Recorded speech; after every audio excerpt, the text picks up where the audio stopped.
É uma pergunta que eu também me faço, porque se a gente for pensar nessa preocupação, né, de mudanças climáticas, a gente está lá em 92, né? A gente tem a ECO, que é 92, que aconteceu lá tem no Rio de Janeiro, a gente começa a ter uma série de acordos para pensar no meio ambiente. E dados daquela época, né? Hoje a gente tem um impacto, uma coisa mais direta, mas dados daquela época mostravam que todo poluente que a gente colocava no nosso sistema, todo o carbono que a gente colocava no sistema, ele não vai interagir naquele momento, mas ele vai impactar isso depois. Então, tudo que a gente está colocando agora no nosso meio ambiente, talvez não impacta agora, nessa semana, nem no próximo ano, mas na próxima década. Então, isso é um acúmulo ao longo do tempo, né? Todas as mudanças climáticas que a gente já está acompanhando agora, ela foi um acúmulo de décadas que a gente não está prestando atenção. E esse é um questionamento também quando a gente pensa nas energias mais limpas, vamos colocar assim.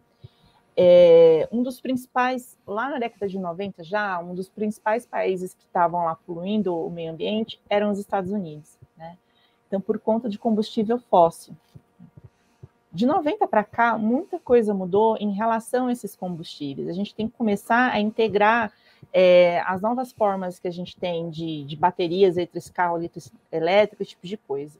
A Alemanha já começou uma campanha de produção de carro não mais movida a combustível fóssil, mas elétrico, né? Então, a gente pensa em países que já têm um histórico de desenvolvimento que é um pouco diferente de outros. Vamos pensar na China. A China, a maior parte da energia dela é retirada do carvão ainda. Se você, quer dizer, lá em 2019, foi em 2009, né? Que eu tive a chance de respirar aquele ar poluidinho, né? Você ia para a China e você via uma fumaça ali escura e você inalava, no final do dia seu nariz estava aquela beleza, porque eles usam muito carvão, né? Ali é a fonte de carvão. Então, o que eu faço para um país, né, que ainda ele tem um desenvolvimento tecnológico, sim, mas que a principal fonte dele é de carvão, ele está em desenvolvimento, como eu faço ele mudar culturalmente esse tipo de coisa? Ou ainda países que ainda não estão com uma economia tão desenvolvida, mas que estão ali no início e que, de repente, ainda não tem implementado todos esses sistemas, né? Então, é uma coisa que tem que ser começada a pensar ontem e começar a ser implementada e conversada.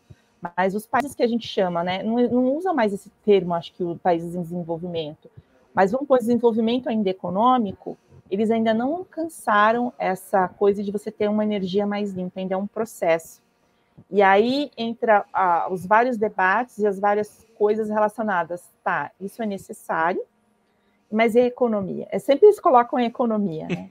Mas a gente tem que pensar que daqui a 20, 30, 40 anos, o impacto disso no nosso planeta não vai rolar, né? Mesmo daqui a 10 anos. Então, são coisas que a gente tem que pensar ontem ainda.